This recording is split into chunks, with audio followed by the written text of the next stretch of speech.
Eles são os assassinos em série mais famosos do mundo. Foi o maior número de mortes atribuído a um único assassino em série na história norte-americana. O problema é que garotos americanos estavam matando garotas americanas. Mas o que os levou a cometer seus crimes hediondos? As vítimas haviam sido abertas e seus órgãos haviam sido removidos. Foi a natureza? O pai dela cometia abuso sexual. Ele foi o homem mais demente que conheci na vida. Ou foi algo cultivado? O pai, então, quebrou os dedos da mãe, um por um, na frente dos filhos.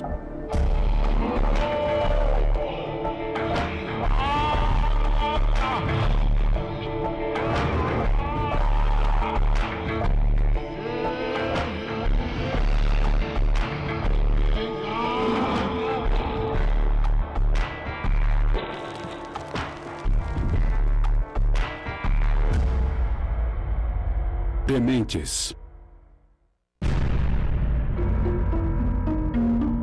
Ted Bundy deu um fim brutal à vida de lindas e talentosas norte-americanas. Era como se ele estivesse em uma missão. O policial disse: temos 2 mortas e 2 morrendo. Um assassino carismático que enganou até seus amigos íntimos. Bom, eu estive com provavelmente um dos homens mais perigosos e nunca soube disso. E fez o que quis diante da lei. Ele era um predador e planejava tudo como se fosse uma ação militar. Ele se tornou um dos piores assassinos em série da história dos Estados Unidos. Mas será que Ted Bundy nasceu para matar?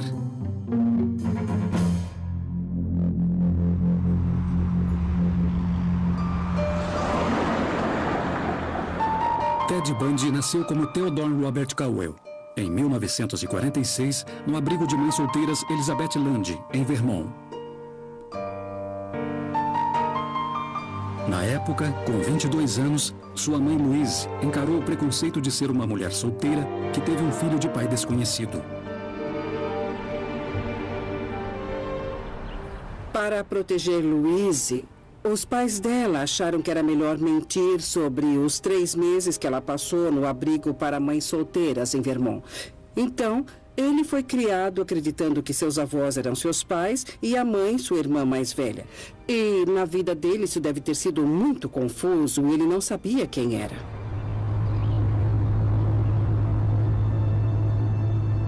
Quando ele tinha 4 anos, sua mãe, que ele pensava ser irmã, o levou para Tacoma, em Washington, para começarem uma nova vida. Lá, ela se casou com o cozinheiro militar Johnny Bundy, que assumiu Ted como seu filho. Foi nesse ambiente de meias-verdades e incertezas que Ted Bundy cresceu.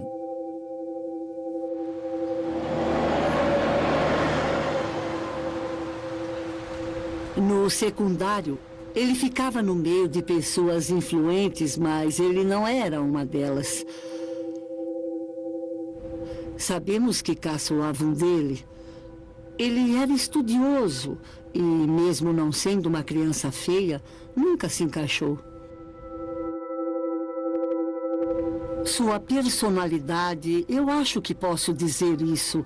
A personalidade dele era tímida. Ele tinha medo de arriscar, provavelmente com medo de demonstrar o que pensava. Na adolescência, Bundy finalmente descobriu a verdade a respeito de seus pais. Tudo o que haviam dito para ele e o que ele acreditava era mentira. Nessas circunstâncias, seria natural que ele suspeitasse, seria natural que ele encontrasse dificuldade para criar laços com as pessoas que mentiram para ele. O jovem Bundy começou a ter problemas com a justiça, cometendo pequenos delitos e tendo dificuldade em manter um emprego. Mas em 1966, ele se matriculou na Universidade de Washington, em Seattle, e de repente pareceu desabrochar. Ele era considerado charmoso, era considerado bem vestido, era considerado educado. E naquela época, era essa a única coisa que as pessoas prestavam atenção de verdade. Ted era popular. Na Universidade de Washington, Seus professores o consideravam brilhante. As pesquisas mostram que as pessoas mais bonitas têm notas melhores e colocações melhores, e os que não são tão bonitos não vão tão bem. E isso, eu acho, o fato dele ser bonito, fez com que as pessoas não reparassem no grande vazio que ele tinha dentro de si. Anne Wool, agora autora de um dos livros mais vendidos no mundo, era voluntária da Clínica de Crises, um serviço telefônico que ajudava suicidas quando conheceu o atraente e carismático Bundy. Ted e eu trabalhávamos em equipe. Ted era ótimo ao telefone. Ele parecia ser carinhoso, ele se interessava pelas pessoas. E eu ainda posso imaginá-lo sentado à mesa com o telefone em mãos. E muitas vezes salvamos vidas, o que parece irônico para mim agora. Mas eu conheci um Ted doce, que me acompanhava até o carro às 2 da manhã, quando acabava o meu turno, e dizia: Anne, por favor, tranque as portas, não quero que nada de ruim aconteça com você na volta para casa. Bom, eu estive com provavelmente um dos homens mais perigosos em vários estados. E nunca soube disso. Dan Lazares, um jovem estudante de direito, dividiu a mesma pensão com o brilhante e talentoso Bundy. O Ted Bundy que eu conheci tinha algumas coisas especiais nele, eu diria. Carisma. Eu me lembro de pensar que ele era um homem bonito, e isso me abalava. Eu desejava ser como ele. Lembro que ele falava bem, era intelectualizado. Modesto, arrogante, mas modesto. De um jeito, eu diria, irresistível. Na universidade, Ted conheceu a mulher dos seus sonhos e me disse: ela é tudo o que eu quero. Ela era linda, ela era rica, ela era popular. E ele estava realmente apaixonado por ela.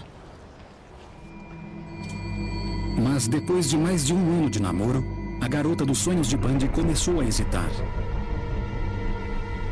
Ela percebeu que Ted não iria a lugar algum. Ele não tinha nada de concreto.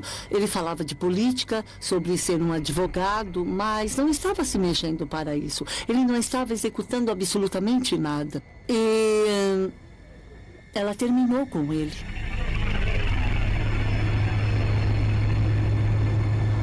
E isso o deixou arrasado. Esse foi um estupim, sempre achei isso. Bundy não aceitou bem a rejeição e começou a procurar um jeito de conquistá-la novamente. Bundy se jogou no mundo de leis e política, adquirindo reputação como uma estrela em ascensão no Partido Republicano. O tempo todo ele se recusava a desistir da garota dos seus sonhos. No começo de 1974, o bem-sucedido Bundy conseguiu reconquistá-la tão completamente que eles começaram a falar em casamento. Depois, inesperadamente, ele cortou qualquer tipo de contato com ela.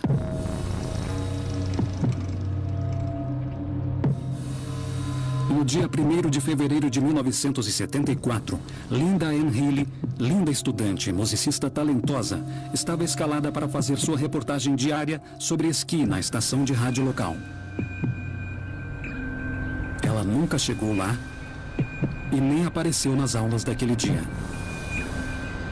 Quando ela não apareceu para a refeição em família, seus colegas começaram a ficar preocupados. A polícia foi chamada e descobriu algo inquietante. Ela havia desaparecido. A cama estava arrumada, mas quando eles foram ver, havia tanto sangue no colchão que ou alguém havia morrido ali ou estava muito ferido. E ela tinha usado a camisola porque havia muito sangue na parte do pescoço. Ele tirou a camisola dela e a vestiu. Ela havia sumido. Nos 6 meses seguintes, a polícia de Seattle lutou contra o misterioso desaparecimento da garota de 21 anos. Depois, outras jovens estudantes começaram a desaparecer, uma depois da outra. Donna Manson, de 19 anos, foi vista pela última vez a caminho de um concerto. Ela nunca chegou lá. Susan Hancock, de 18 anos, desapareceu enquanto caminhava pelo campus da faculdade de Ellensburg, em Washington. Roberta Parks, de 22 anos, desapareceu da Universidade Estadual do Oregon. Brenda Ball, de 22 anos, desapareceu assim que saiu de um bar no distrito de Seattle. E Georgian Hawkins, de 18 anos, que estava há alguns dias de completar seu primeiro ano na universidade, desapareceu misteriosamente enquanto visitava alguns amigos estudantes em suas fraternidades. Tudo que ela tinha que fazer era passar em 4 casas até chegar na dela. Mas ela não chegou. Todas as vítimas tinham cabelos longos e escuros, divididos ao meio. Eram magras, atraentes e inteligentes. Todas se pareciam com a garota dos sonhos de Bundy. Geralmente, existem semelhanças entre as vítimas dos assassinos em série. Esses assassinos geralmente têm um tipo específico.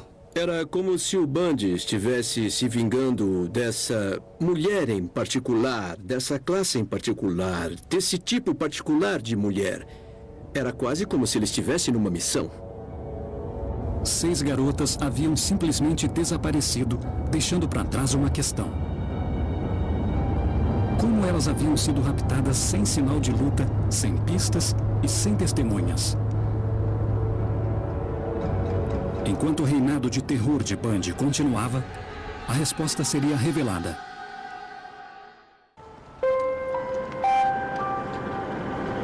Em 1974.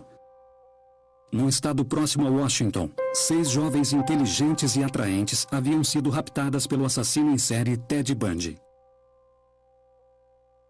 Elas simplesmente haviam desaparecido, deixando as autoridades confusas e sem nenhum suspeito. Como Bundy raptava suas vítimas sem ser visto e sem enfrentar resistência? Ele sabia que teria que criar um jeito de chegar às vítimas. Mas como é que ele seria capaz de convencer as mulheres a entrarem com ele no carro e irem para outro lugar, quando elas deveriam estar socializando com seus amigos? O mistério estava prestes a ser revelado. Lago Sammamish, Washington. O Parque Estadual do Lago Sammamish era um lugar muito frequentado pelos jovens de Seattle.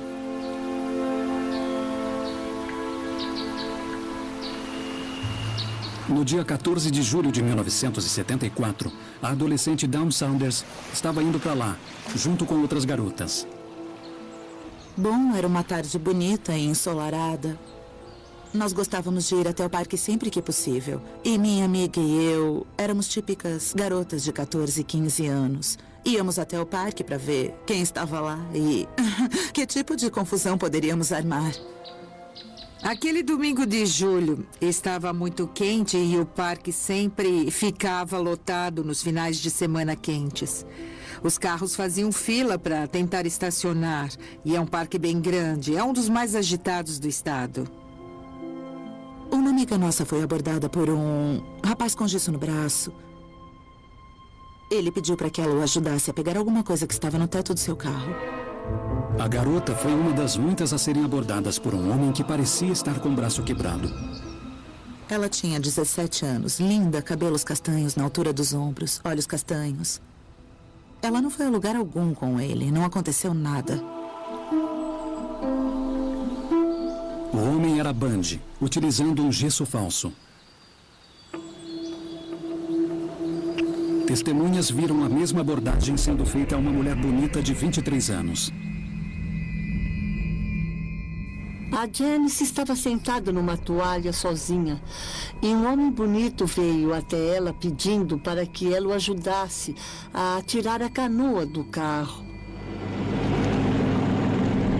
E ele disse, está ali no estacionamento. Ela disse, tudo bem, e foi com ele.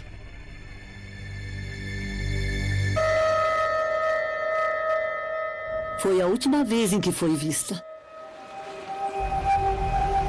A maneira como Jenny Scott desapareceu nos dá uma pista de como Bundy havia raptado pelo menos 7 jovens sem, até aquele momento, chamar a atenção para si. A estratégia de Bundy era incrivelmente inteligente. Ele usava gesso no braço, ele fingia estar machucado de alguma forma e pedia ajuda. É claro que o que ele fazia era para criar o acesso. Assim que ele conseguia o acesso, ele usava a oportunidade para facilitar o assassinato. Mas os eventos extraordinários de julho não acabariam com o desaparecimento de Janice Ott. Apenas algumas horas depois, Bundy estava de volta, andando livremente entre 40 mil pessoas em plena luz do sol. Um pouco mais tarde, Denise Nesland estava lá com seu namorado e um outro casal e precisou ir ao banheiro, que era uma caixa de concreto no meio do nada.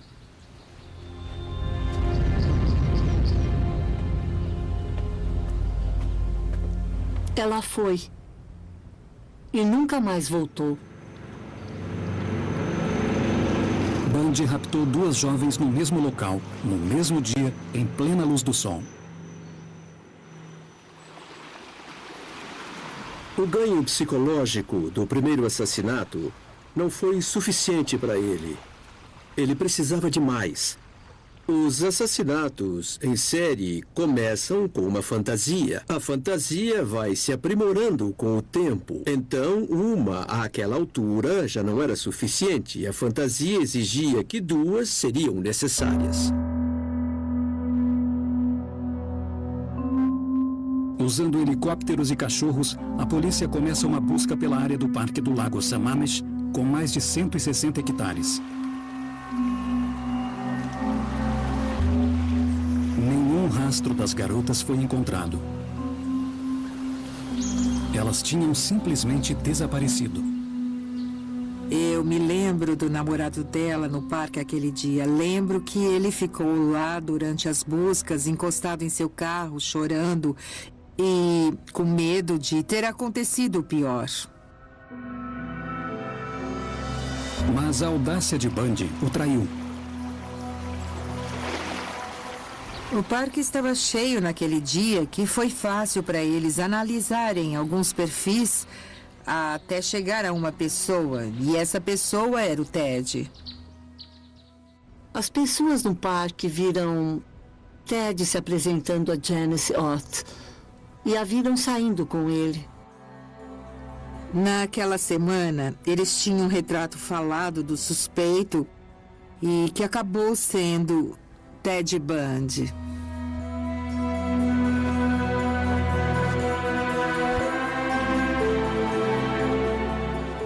Quando eu penso naquele dia, eu não me lembro dele assim, tão inocente, sabe? Mesmo com um nome e um retrato falado do suspeito, ninguém que o conhecia conseguia associar o carismático e jovem Ted Bundy ao homem que havia raptado 8 mulheres até então. Comentamos o caso quando surgiu naquele verão uma pista a alguém chamado Ted que tinha um carro igual. Comentamos brincando, talvez seja o Ted, porque ele nunca está aqui. Mas é claro que foi uma coisa que nem consideramos por causa das características dele. Nunca o imaginaríamos envolvido em algo assim. Se os assassinos em série viessem com avisos na testa, poderíamos evitá-los. Infelizmente, os assassinos em série são charmosos e sedutores. Então, podemos imaginar os assassinos em série como atores de cinema, porque, na verdade, eles tratam a maldade como uma coisa banal. No meio de setembro de 1974, Bundy havia partido. Ele fora para Salt Lake City para estudar direito na Universidade de Utah. Ele foi para Utah e as garotas começaram a desaparecer nos subúrbios daquela região da mesma maneira que as garotas haviam desaparecido em Washington. Nos 3 meses seguintes, 4 garotas foram encontradas estupradas e mortas. Bundy parecia incansável. Ele planejava tudo como se fosse uma ação militar. Toda vez que planejava um assassinato, havia procedimentos a seguir. Ele tinha ferramentas que levava com ele. Deixava tudo preparado. Ele pensava bem nessas coisas. Ele se saiu muito bem para escapar e evitar a prisão e evitar a polícia também. Ele era um predador. Mas em novembro de 1974, Bundy cometeu seu primeiro grande erro. Ele tentou raptar uma jovem chamada Carol DaRonch, em Salt Lake City. Ele alegou que era policial, que haviam tentado roubar o carro dela. E como não conseguiram sair pela porta dos fundos do shopping onde ele disse haver uma delegacia, ele a levou até o seu Volkswagen e tentou fugir com ela. Ela percebeu que havia alguma coisa errada quando ele tentou algemá-la, então pulou do carro em movimento e fugiu. Carol DaRonch havia escapado, mas seu agressor ainda estava solto. Nos 7 meses seguintes, mais 6 mulheres seriam raptadas em Utah, na região do Colorado. Mas no dia 16 de agosto, finalmente a sorte de Bundy acabou. Um policial à paisana de Utah o viu vagar pela vizinhança com o seu Volkswagen e o deteve pelo porte de ferramentas de arrombamento. Ele foi levado para identificação e foi reconhecido por Carol DaRonch. Ted Bundy tinha sido pego. Ele foi condenado pela tentativa de sequestro de Carol DaRonch e sentenciado a 15 anos. Mas Ted Bundy estava prestes a conseguir uma extraordinária proeza que o colocaria em liberdade para matar novamente. Em 1977, Ted Bundy foi condenado pela tentativa de sequestro de Carol DaRonch, em Utah. A polícia estava convencida de que ele era um assassino em série e o levou para o Colorado para responder pelo rapto e assassinato de Karen Campbell, de 24 anos, em Snowmass. O julgamento de Bundy seria em Aspen. Se condenado, passaria o resto da vida atrás das grades. Mas Ted Bundy tinha outros planos. Ele pediu ao tribunal permissão para ser seu próprio defensor e para isso requereu acesso a lugares fora da cadeia. Ele precisava ter acesso à biblioteca e a lugares que não eram tão seguros quanto seria sua cela. No dia 7 de junho de 1977, durante um recesso no caso, Bundy pediu permissão para acessar material de pesquisa. Ele era seu próprio advogado. Ele estava trabalhando na biblioteca dentro do tribunal, pulou a janela e saiu. Bundy foi mais esperto que a polícia e estava livre. Ele se misturou na multidão das ruas agitadas de Aspen e foi para a região das montanhas. Bundy pode ter interpretado isso como a habilidade de superar o sistema de justiça criminal. Ele se enxergava mais esperto do que os policiais, do que os detetives, que permitiram seu acesso à biblioteca para que pudesse pesquisar sobre a sua própria defesa. Nos 8 dias seguintes, Bundy ficou escondido na floresta, hospedando-se em cabanas abandonadas e roubando comida de acampamentos, enquanto a polícia, envergonhada, procurava por ele. Existe um lado muito egocêntrico nos assassinos em série. Eles se enxergam como os mais espertos, os mais talentosos, os mais inteligentes, porque acham que o mundo todo gira em torno deles. Depois de alguns dias na floresta, Bundy audaciosamente voltou para Aspen e roubou um carro. Mas sua sorte estava prestes a terminar. Havia uma barreira policial e eles avistaram. Então, quando ele fez meia volta, foram atrás dele. Ele foi perseguido e levado de volta à cadeia. Bundy voltou para a prisão do condado de Garfield, em Glenwood Springs, no Colorado. A segurança foi reforçada e as autoridades estavam confiantes de que o prisioneiro não escaparia. Porém, de novo, Bundy tinha outros planos. Ele sempre pensava em fugir. Tínhamos que ter isso em mente lidando com ele. No dia 30 de dezembro de 1977, Ted Bundy agiu. Ele tinha emagrecido e conseguiu empurrar a luminária do teto para o lado, passar para o forro e ir pelo forro até um armário dentro da sala dos carcereiros, de onde ele desceu e fugiu. Quando os carcereiros descobriram que ele havia sumido, Bundy já estava a quilômetros de distância, em Chicago. Depois de passar o ano novo num bar em Ann Arbor, Michigan, Bundy pegou um ônibus para Tallahassee, na Flórida. Com uma nova identidade, ele alugou um quarto em Oaks, no coração da área estudantil da Universidade Estadual da Flórida. Depois de 18 meses de prisão, o plano tinha dado certo. Ele enganara a polícia e finalmente estava livre. Mas, para Ted Bundy, isso não era suficiente. Assassinos em série adoram ficar bem no centro de todo o drama que se desenvolve ao redor deles. Quando Bundy mudou para a Flórida, ele não tinha mais o prestígio que havia conquistado na mídia impressa e televisionada em Utah, no Colorado ou em Washington. Ele não era ninguém ali, ele era um qualquer. E isso era a última coisa que Bundy queria.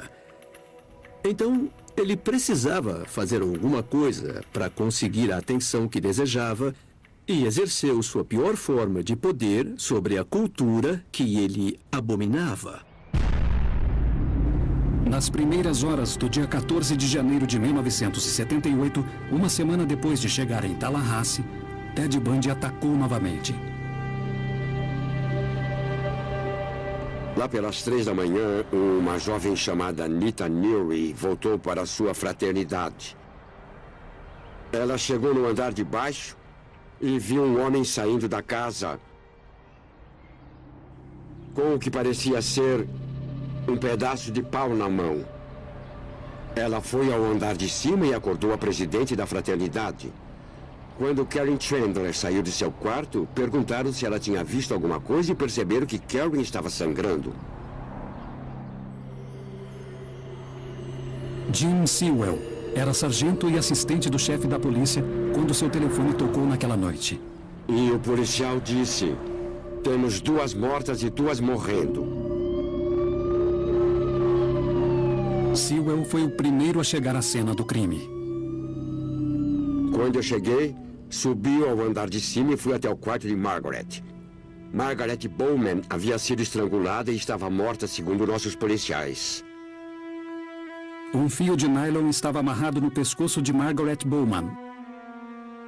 Ela havia levado uma pancada tão forte que seu crânio estava quebrado. Tinha tudo que se pode imaginar uma vítima, tudo que se pode ver. Do outro lado do corredor, outra vítima foi descoberta. Lisa Live também havia levado uma pancada e parecia ter sido estrangulada. Lisa Live, de 20 anos, estava morta em sua cama, de lado, coberta até os ombros. Ela havia sido estuprada com um objeto num ataque selvagem.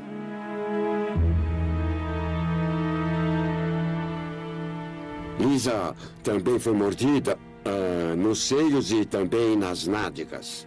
Mais 2 garotas, Karen Chandler e Kathy Kleiner, haviam sido atacadas, mas sobreviveram ao ataque brutal. Todos os sentimentos reprimidos explodiram num grande frenesi dentro daquela casa. Foi uma explosão. O assassino em série não tem limites. Então, é como apertar um botão para ele ficar não só bravo, mas furioso, ao ponto de, quando você vê a violência dos crimes dele, Você fica espantado. Você pensa, como é que uma pessoa tão gentil pode fazer coisas tão horrendas com outra pessoa, com outro ser humano? Fazia apenas 2 semanas que Bundy tinha fugido do Colorado.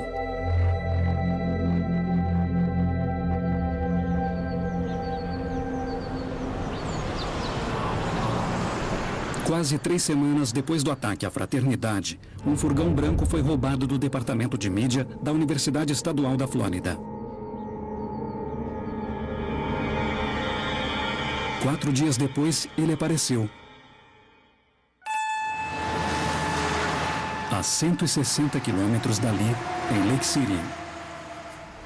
Kimberly Leach, de 12 anos, estava na escola. Quando ia começar a lição, ela percebeu que havia deixado a mochila em outra sala. Ela teve permissão para ir a outro prédio buscá-la. E nunca mais voltou. Naquela manhã, uma testemunha viu uma garotinha aos prantos sendo arrastada para o assento do passageiro de um furgão branco por um homem zangado. Ela pensou se tratar de um pai nervoso. Naquela mesma manhã, outra testemunha viu um furgão branco fora de controle na estrada. O motorista estava bravo e gritava com o passageiro.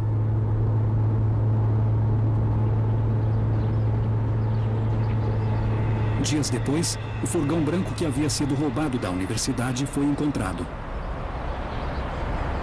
Quem o dirigiu fez isso por 800 quilômetros.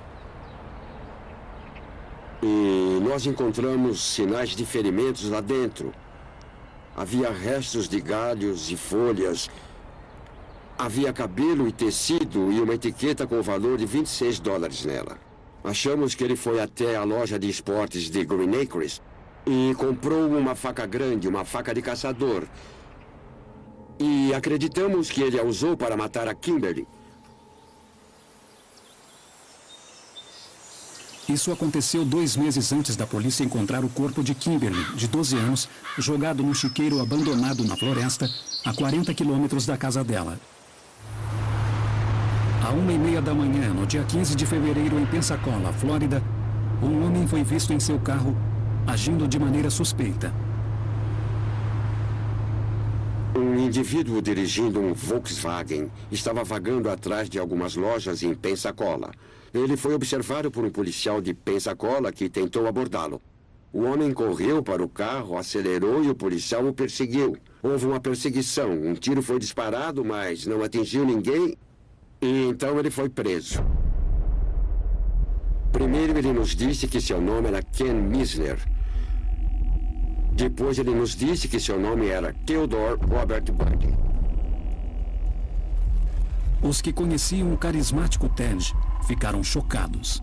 Quando o Ted Bundy foi preso, eu fiquei completamente pasmo. Eu me lembro do meu estômago ardendo. Ted Bundy estava preso novamente. Mas sua captura era apenas o início de um extraordinário processo de 11 anos. 1979, Flórida. Ted Bundy raptou e matou dezenas de mulheres em 5 diferentes estados e escapou 2 vezes da prisão. Desta vez, ele vai a julgamento. Bundy será julgado 2 vezes. Primeiro, pelo ataque brutal às estudantes na fraternidade em Tallahassee. Depois, pelo sequestro e assassinato de Kimberly Leach, de 12 anos, em Lake City. Miami, Flórida. No dia 25 de junho, Ted Bundy deu seu depoimento. Please state your full name for the record. Theodore Robert Bundy. O ex-estudante de direito foi contra o conselho de seu advogado e decidiu se defender sozinho. Os assassinos em série adoram estar no centro das atenções.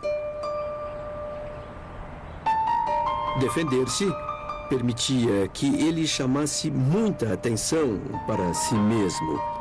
E Bundy, é claro, tinha a fantasia que era um ótimo estudante de direito e que poderia ter sido um ótimo advogado. Isso tudo faz parte do fato de que os assassinos em série operam de maneira superficial. Eles não têm a profundidade de se conectar aos estudos. É tudo superficial, é tudo atuação, é tudo uma fantasia, mas entrando na fantasia de defender a si mesmo, ele está no centro de tudo. You say you knew Theodore Robert Bundy on August 16, 1975? Around that time. O que precisa se provar num caso criminal nos Estados Unidos é que o réu é culpado sem qualquer tipo de dúvida. Ele achou que poderia gerar uma dúvida e que não seria condenado. Ele estava muito seguro do que fazia. Fez perguntas muito boas, mas não aprendeu a primeira lição da Faculdade de Direito. E a primeira lição é: nunca defenda a si mesmo. Defendendo a si mesmo, Bundy escolheu interrogar testemunhas e vítimas vulneráveis, o que denegriu sua imagem perante os olhos do júri. No mundo litigante do tribunal, a falta de conhecimento dele e sua incapacidade de se defender porque ele é culpado vai ficar bem evidente. Então, esse foi um dos grandes erros de cálculo, para mim, que o Bundy fez. Don't shake your finger at me, young man. Don't shake your finger at me, young man. Durante o julgamento, duas coisas decidiram seu destino. Carol Darronch identificou Bundy como o homem que havia tentado sequestrá-la no shopping, em Utah. Além disso, havia as marcas das mordidas no corpo de Lisa Living. Anne Rule foi ao julgamento. Ela achava difícil de acreditar que o amigo que trabalhou ao seu lado numa linha telefônica que ajudava suicidas pudesse ser um assassino selvagem. A testemunha da tarde foi o Dr. Richard Silverron, que é um dentista forense. Ele testemunhou que Ted havia mordido duas garotas da fraternidade e deixado marcas de dentes nos seios e nádegas de uma das mortas. Nossos dentes são quase como nossas impressões digitais. E o Dr. Silverron mostrou as marcas e explicou que eram compatíveis com os dentes de Ted. Ele tinha dentes peculiares. E ele disse que não tinha dúvida de que Ted Bundy tinha mordido a garota antes ou depois de matá-la. O julgamento tinha acabado e Ted estava saindo da sala e estava algemado. E ele estava carregando suas pastas como sempre. E ele olhou para mim e fez: "Não fui eu. Eu não sou o culpado disso, não sou.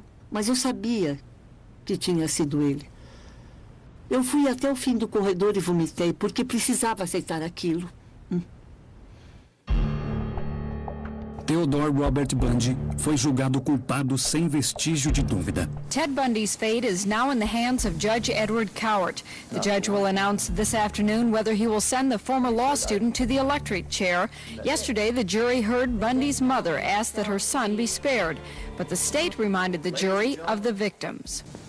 How nice it would have been if Lisa Levy and Margaret Bowman's mother could have been there on the morning of January 15th of 1978 and asked for mercy for them. Bundy foi sentenciado à morte na cadeira elétrica. Mas a condenação seria o começo de anos de planos e apelos de Bundy, que se tornaria uma celebridade do corredor da morte. Quando falava com você, o rosto dele ficava impassível, mas dava para sentir que era tudo um grande jogo que ele fazia. A polícia tinha listas de garotas desaparecidas e suas famílias queriam informações. Mas Bundy continuava jurando inocência. O assassino em série não quer nada além de poder demonstrar que ele é a peça mais importante daquele jogo. E ele pode irritá-los, pode também deixá-los pensar que vão fazê-lo confessar os seus crimes. Mas o tempo todo ele tem total controle do seu mundo. E é basicamente isso que ele quer, total controle do seu mundo. E foi só no momento de encarar sua execução, depois de 11 anos no corredor da morte, que Bundy finalmente começou a confessar. Ele mentiu para a família. A mãe e a esposa dele, até aquele momento, acreditavam em sua inocência. E nos 2 últimos dias, ele disse a verdade. Que havia cometido os assassinatos. Não era um ato humanitário. Ele queria algo com isso e eu acho que provavelmente era prolongar sua vida por mais algumas semanas. Foi esse o motivo.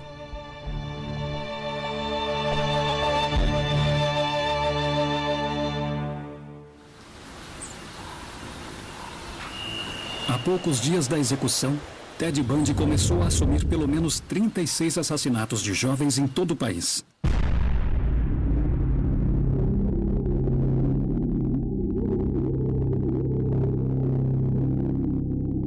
Ele havia jogado alguns dos corpos nas montanhas ou florestas e voltado algumas vezes para cometer necrofilia.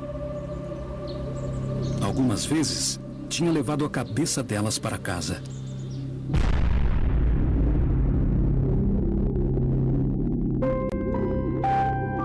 Ted Bundy foi executado na cadeira elétrica em 24 de janeiro de 1989.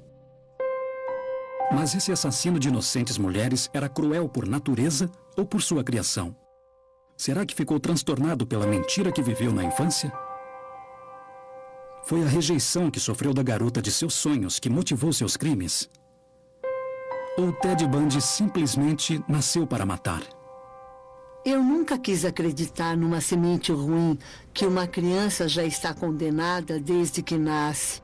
Mas, se uma criança com tendência à violência é criada num lar abusivo, é a oportunidade perfeita de surgir um sádico e sociopata.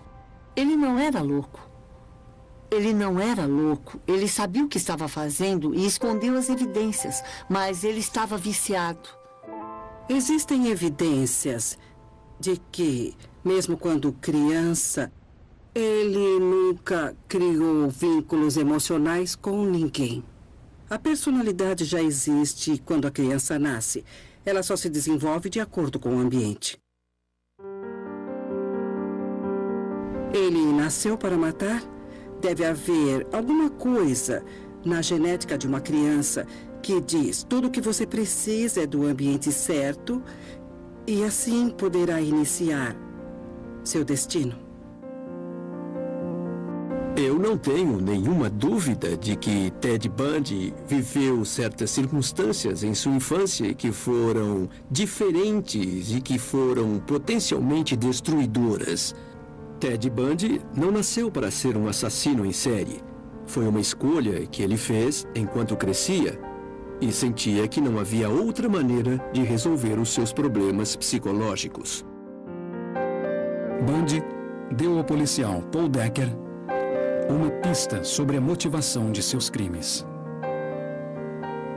Ele estava descansando, estava bem relaxado num dia. E eu disse algo como: Ted, por quê? Diga, por que fez tudo isso? E ele disse, eu gostava. Não teve nenhuma discussão do tipo, foi um problema mental que me fez fazer isso, nada desse tipo. Ele simplesmente gostava. É terrível de se imaginar isso. Versão brasileira, Tempo Filmes, São Paulo.